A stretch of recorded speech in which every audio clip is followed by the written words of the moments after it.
వైరాగ్య ప్రకరణం 10వ కథ. జీవితం ఆయుష్షు. ఈ ఆయుష్ను చూచారా స్వామి? ఇది చిగురాకు కొనయందు ఉన్న జలబిందువులాగా చంచలమై ఉంది. చిల్లి కుండలోని జలంలాగా నశించుటయే దీని స్వభావం. ఈ శరీరం ఉన్నట్లుండి ఏ క్షణంలోనో అకాలంగా రోగాల పాలవుతోంది. ఒక నియమం అంటూ లేకుండా ఏ క్షణంలోనో నేలకూలుతోంది. మునీశ్వర, ఇంద్రియ విషయములు అనే సర్పములకు ఆలవాలమైన చిత్తము కలవారికి ఆయుష్ శ్రమనే కలుగజేస్తోందని నాకు అనిపిస్తోంది.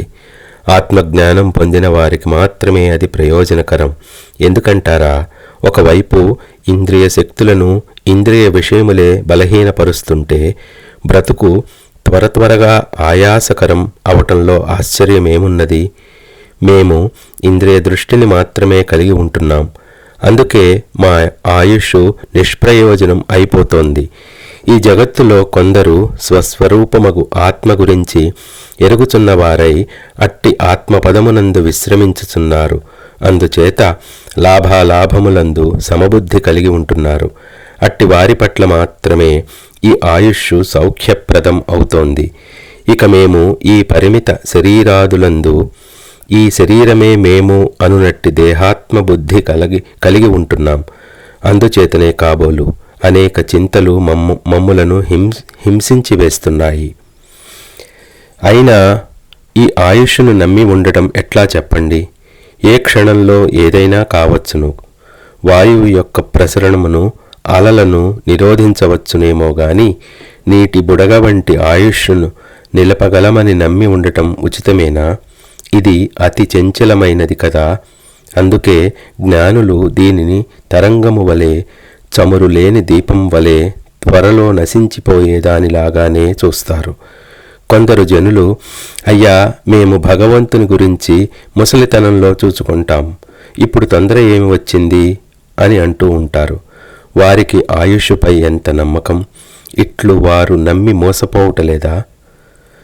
తండ్రి మహర్షి, మన పెద్దలు అశ్వతరి అనే మృగం గురించి చెబుతూ ఉంటారు. అది ప్రసవించగానే మరణిస్తుంది. అయినప్పటికీ గర్భహేతువు అయినట్టి సంగమమును కోరుకుంటూనే ఉంటుంది. అట్లాగే లోకులు కూడా మాకు ఎంతో ఆయుష్ ఉండుగాక అని కోరుకుంటారు. కానీ మూఢత్వం ఆశ్రయించి చిత్త ప్రశాంతతను కోల్పోయిన తరువాత దీర్ఘాయుష్ ఉండి మాత్రం ప్రయోజనమేమున్నది? జీవించి ఉన్నందుకు ప్రయోజనంగా సర్వవిధ దుఃఖరహితమగు పరమానందరూపమైనట్టి బ్రహ్మవస్తువు సాధించాలి. అఖండానందము, పరమశాంతి నిలయము అయిన ఆత్మను పొందినప్పుడే జీవితం సార్థకమవుతోంది.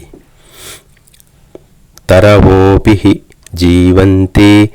జీవంతి మృగపక్షిణః సజీవతి మనో యస్య మననేన న జీవతి. వృక్షాలు, మృగాలు, పక్షులు కూడా జీవిస్తున్నాయి. కానీ ఏం లాభం? ఎవనికైతే ఈ దృశ్య సంకల్పము యొక్క మననం క్షీణిస్తుందో అట్టి మనస్సు కలవాడే వాస్తవమైన జీవితమును అనుభవిస్తున్నాడని నా అభిప్రాయం. ఈ జీవితము పట్ల, ఈ కనబడే దృశ్య వ్యవహారము పట్ల సరైన అవగాహన కలిగి ఉండాలి. సత్యదృష్టిని అవలంబించి వాసనలను త్యజించి వేయాలి. తత్వబోధ పొంది ధన్యులు కావాలి. అట్టి వారి విషయంలో మాత్రమే ఆయుష్ ధన్యత చెందుతుంది. ఇక తక్కిన వారి విషయం ఏమి చెప్పమంటారు? వారు ముసలి గాడిదల వలె ధన, దార, శాస్త్రాది విషయములను మూలుగుతూ మోస్తున్నారు. శాస్త్రజ్ఞానం కూడా కామము మొదలైన రోగములచే పీడింపబడే వారికి దృశ్య విషయము పట్ల అనురాగం పెంచుకున్న వారికి భారంగానే పరిణమిస్తోంది. కనుక జ్ఞానం సంపాదించుకోవాలి అని అనుకునేవారు ముందు కామాదులను జయించాలి. పెద్ద బరువు మోసేవాడు ఆ బరువును దించుకుంటేనే సుఖిస్తాడు కదా. చిత్తశాంతి లేని వారికి ఆ చిత్తమే పెనుభారం అవుతోంది. ఈ చిత్తము అనుక్షణం అనేక సంకల్పములను ఆహ్వానించి కలత చెందుతోంది. అయితే కొందరు మాత్రం ఇది ఆత్మ, ఇది అనాత్మ అని ఎరిగిన వారై శరీరాభిమానం త్యజించి వేస్తున్నారు.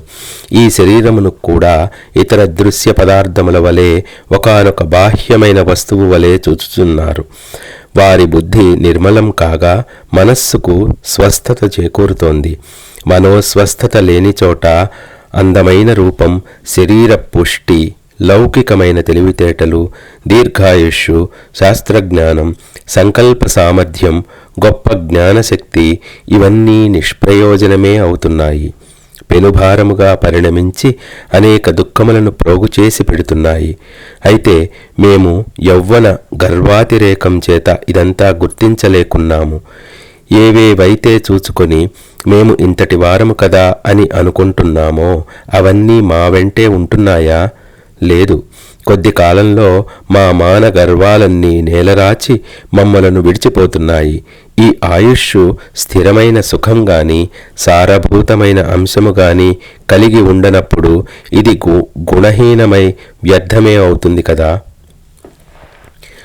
నూనం నిగరనాయాసు ఘనగర్ధమనారతం ఆఖుర్మార్జాలకేణేవా మరణేనావలోక్యతే. మళ్ళీ చదువుతా. నూనం నిగరణాయాసు ఘనగర్ధమనారతం ఆఖుర్మార్జాలకేణేవా మరణేనావలోక్యతే. పిల్లి ఎలుకను ప్రియంగా చూచునట్లు ఒక ప్రక్క మృత్యువు ప్రాణిని మృంగివేయటానికి మహాభిలాషతో నిరంతరం చూచుచున్నది. ఈ విషయం జీవులు ఎట్లా మరచుచున్నారో నాకు అర్థం కావటం లేదు. రోగాలు శరీరాన్ని డొల్ల చేస్తున్నాయి. వార్ధక్యం నక్కలాగా కాచుకు కూర్చున్నది. జరామరణాలు ప్రియమిత్రుల వలె కరచాలనం చేసుకోవటానికి ఉత్సాహపడుతున్నాయి. ఇదంతా ఇట్లుండగా అనేకులు ఇదంతా గమనించకుండా తీరికగా కూర్చుని వర్తమానం వ్యర్థం చేసుకుంటున్నారు.